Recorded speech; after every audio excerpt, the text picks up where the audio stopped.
ये क्या है देवकी? आप स्वयं ही देख लीजिए। ये प्रतिमा किसकी है? आप हमारे लल्ला को भूल गए। अब यशोदा अपने लल्ला का ऐसा जन्मोत्सव मनाएगी कि सारा संसार झूम उठेगा। सदियों से तू जिस नारायण को ढूंढ रहा है, भगवान कंस ने उसका पता लगा लिया है। नारायण! गोकुल में उसने तुझे मनुष्य से ब्रह्म राक्षस बना दिया।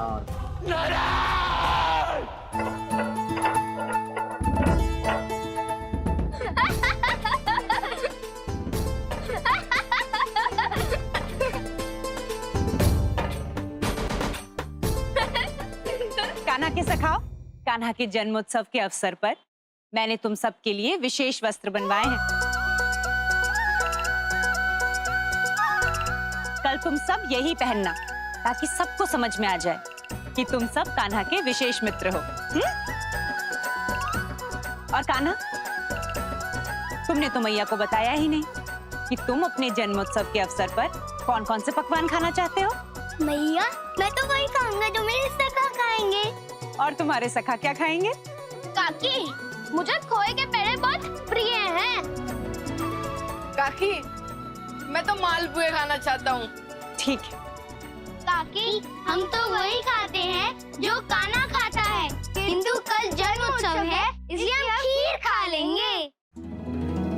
ठीक है, किंतु कान्हा क्या खाएगा? काकी, उत्सव हो या जन्मोत्सव, कान्हा तो सिर्फ माखन खाता है।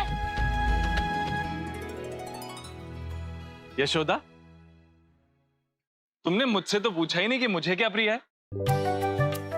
जब आपका जन्म दिवस आएगा ना, तब आपसे अवश्य पूछूंगी।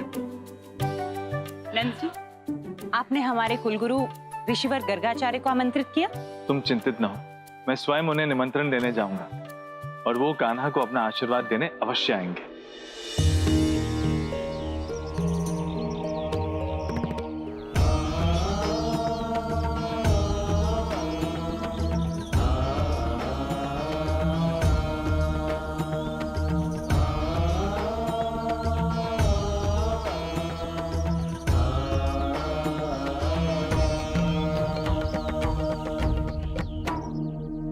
बाबा, हम जन्मोत्सव क्यों मनाते हैं? जन्मोत्सव का अर्थ है जन्म का उत्सव।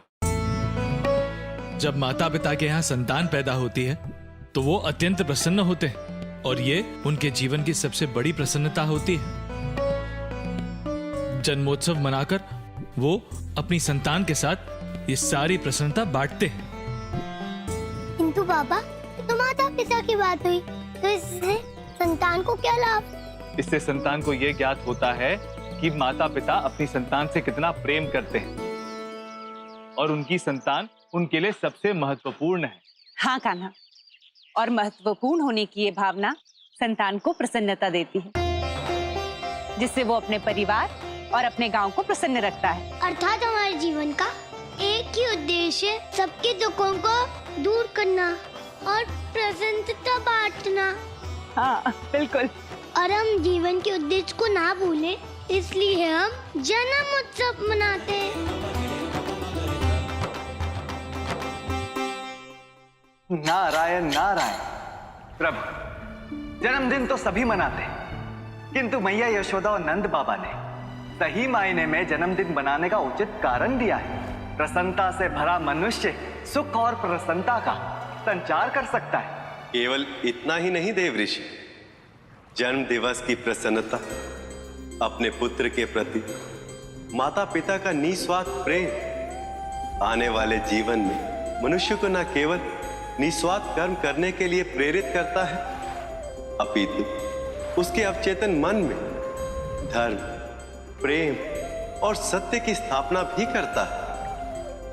आने वाले भविष्य में जन्माष्टमी का ये पर्व संसार को न केवल परम अवतार श्री कृष्ण के निस्वार्थ कर्मों का स्मरण कराएगा, अपितु समाज में धर्म और प्रेम की स्थापना का आधार भी बनेगा। सत्य वचन प्रभु, सत्य वचन।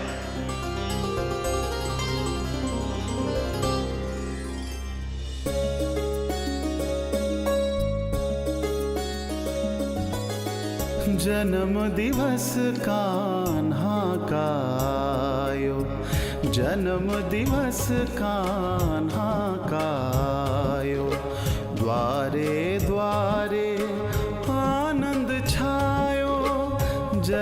दिवस कान्हा का आयो।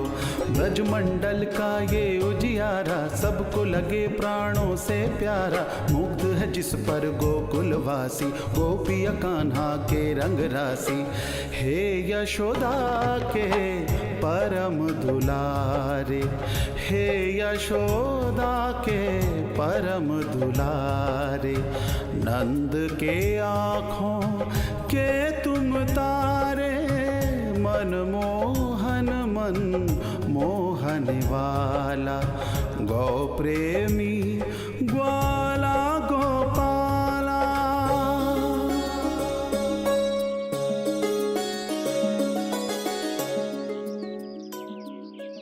रोहिणी दीदी, लल्ला मेरा, जन्मोत्सव मेरे लल्ला का, और श्रृंगार करें गोपियां।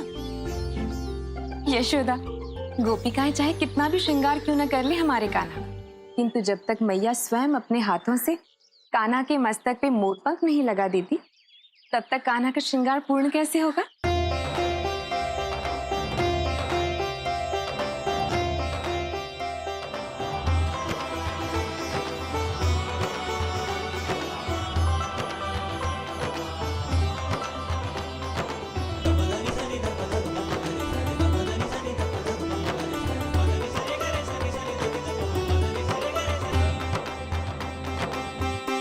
मेरा लल्ला,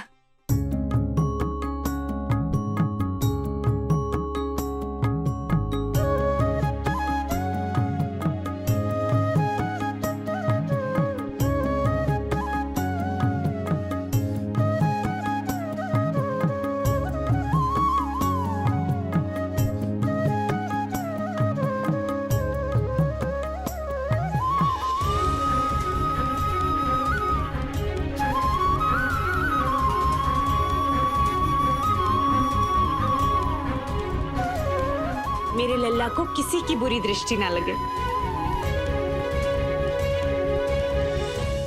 नारायण नारायण। देखिए ना प्रभु, दोनों माताएं एक साथ ही लल्ला का जन्म उत्सव मना रही हैं।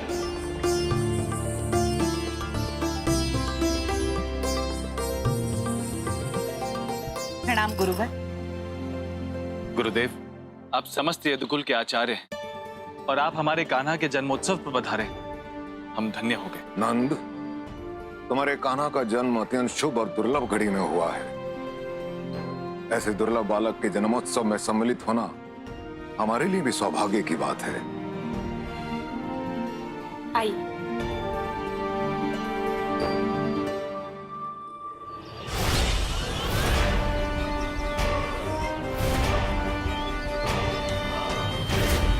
नारायण, देव की पुत्र नारायण कहाँ है? नारायण।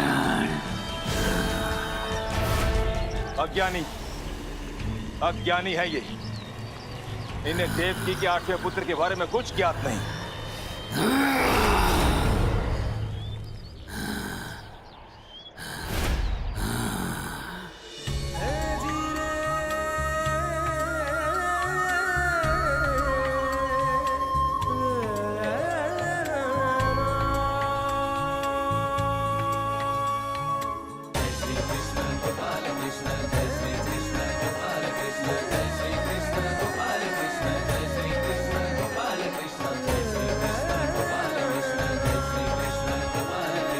गुरुदेव,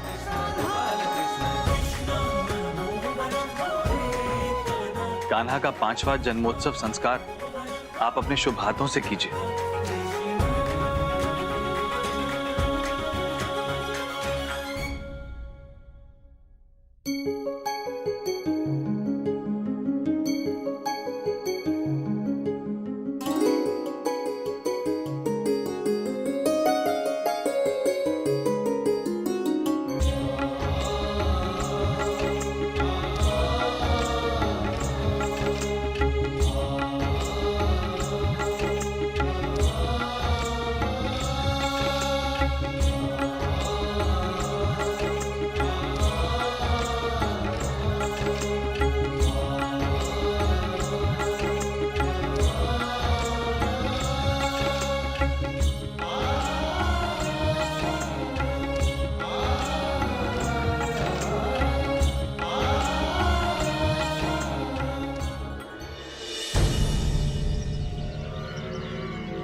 बताना होगा, सबको बताना होगा कौन है देवकी का 8वां पुत्र। नारायण, नारायण अर्थात मृत्यु।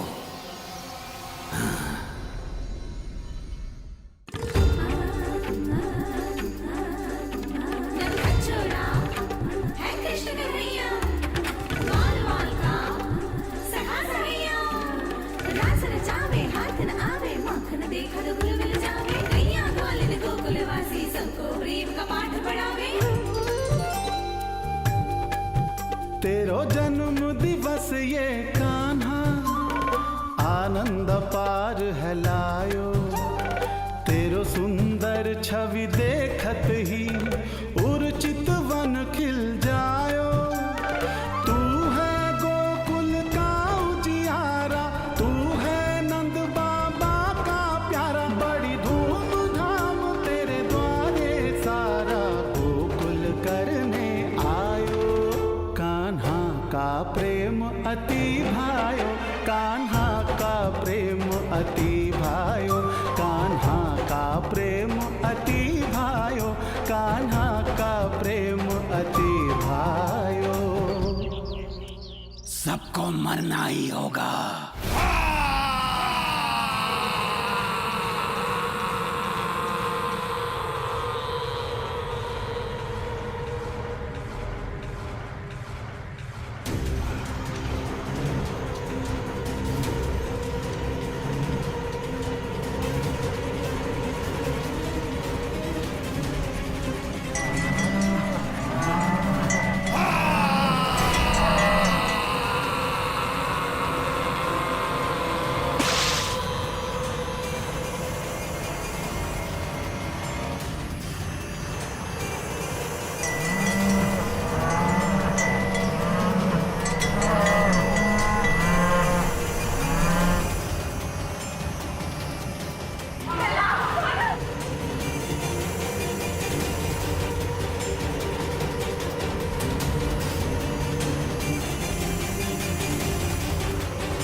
प्रभु, इतना बड़ा अनर्थ, वो भी नंदलाल के जन्म उत्सव के दिन।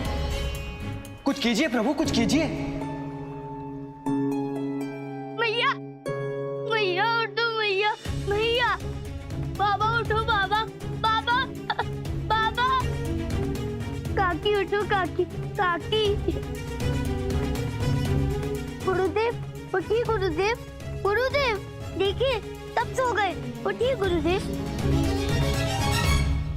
कान्हा, ये किसी ब्रह्म राक्षस की कर्कश ध्वनि के कारण हुआ है। कान्हा, एक ब्रह्म राक्षस की सहस्त्र वर्षों की यातना, पीड़ा, पाप और अधर्म की अमंगल ध्वनि के कारण सबके प्राण संकट में है। ये संकट कैसे दूर होगा गुरुदेव? मैं क्या करूं? कान्हा, मधुर ध्वनि। कान्हा, संसार की सबसे मधुर ध्वनि द्वारा ही सबके प्राण बचाए जा सकते हैं। गुरुदेव, गुरुदेव, गुरुदेव। नारायण, नारायण। प्रभु, अब तो नंदलाल की अंतिम उम्मीद भी समाप्त हो गई है प्रभु। ब्रह्म राक्षस श्रीधर की असुरी और कर्कश ध्वनि के कारण ऋषि गर्गाचार्य भी अचेत हो गए प्रभु। कुछ कीजिए प्रभु, कुछ कीजिए। हाँ प्रभु, बालक नंदलाल इस संसार की सबसे मधुर ध्वनि को किस प्रकार आविष्कृत करेंगे? देवी, आवश्यकता ही आविष्कार की जननी है। समय प्रमाण है कि जब जब मनुष्य के सम्मुख संकट आया है, तब तब उस संकट से निकलने का मार्ग मनुष्य ने स्वयं ढूंढा है देवी। सत्य वचन प्रभु, सत्य वचन। तात्पर्य से बनी संसार की सबसे मधुर ध्वनि।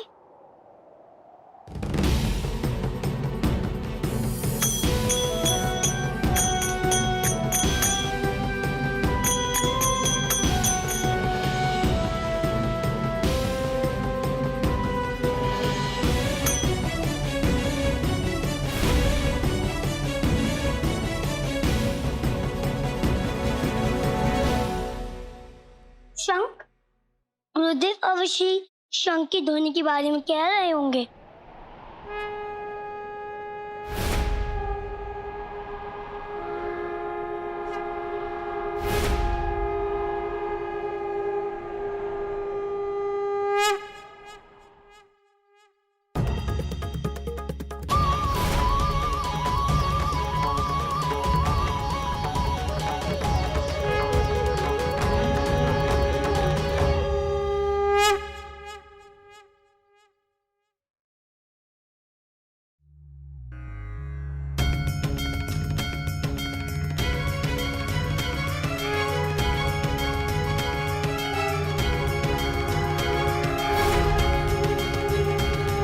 किंतु प्रभु, पंचजन्य शंख की ध्वनि तो संसार की सबसे पवित्र ध्वनि है, तो इस पवित्र ध्वनि को सुनकर भी गोकुल वासियों की मूर्छा क्यों नहीं टूटी? देवी, गोकुल वासियों की मूर्छा पवित्र ध्वनि से नहीं, अपितु संसार की सबसे मधुर ध्वनि से टूटेगी। प्रभु, हमारे कुछ समझ में नहीं आ रहा। अर्धरात्रि का समय निकट आ रहा है। माता यशोदा और गोकुल वासियों के प्राण संकट में हैं, और ऐसे में छोटे नंदलाल 7 सुरों से बनी इस ध्वनि को संसार में कहां कहां ढूंढेंगे प्रभु? और यदि उन्हें विलंब हो गया तो? देवी, ये सृष्टि मनुष्य और प्रकृति से मिलकर बनी है। दोनों एक दूसरे के पूरक हैं, इसलिए मनुष्य को जो कुछ भी चाहिए वह सदैव उसकी आसपास की प्रकृति में ही उपस्थित रहता है। आवश्यकता है तो बस उसे ध्यान से देखने की, हृदय से उस आवश्यकता को आभास करने की।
नारायण, नारायण, अब मुझे ज्ञात होगा देवकी का 8वां पुत्र कहाँ है।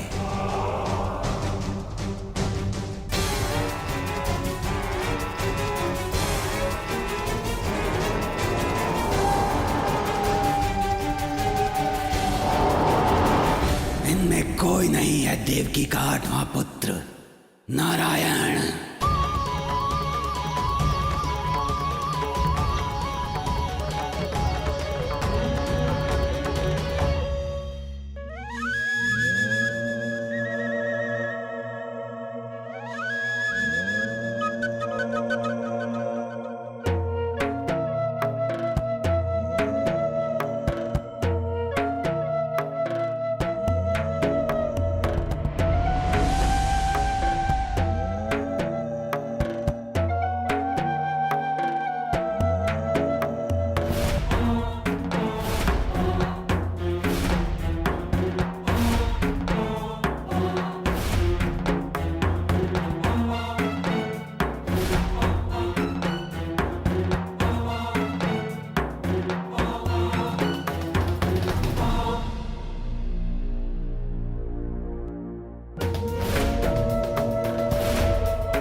इसी मांस के टुकड़े से आ रही थी। ऐसा लगता है कि मैंने नहीं, इसने मुझे ढूंढा है।